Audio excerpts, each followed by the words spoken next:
Есеп бойынша бізде бір гидравликалық системадағы бір поршень бар. Енді бұл дегеніміз үлкен және кіші аудандық екі диск бір трубканың ішінде орналасқан. Бұл дисктерге, мысалы кішкентай дискке бір F күшін түсіретін болсақ, оң жақтан ол бізге F2 күші тудырады.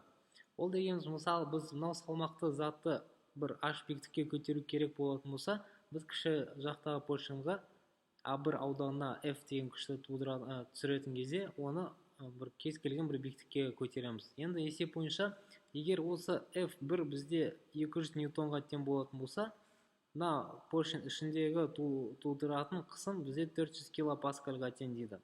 Ол кездегі кіші поршень ауданы нешеге тең?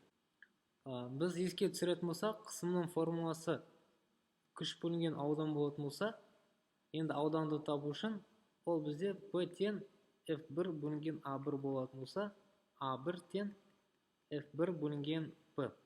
Ол дегеніміз 200 бөлінген 400 килопаскаль, оның үшінші дәрежесі тең 0,5, оның минус үшінші дәрежесі, ол тең 5, оның төртінші дәрежесі, минус төртінші дәрежесі метр квадрат. Жауап тең А.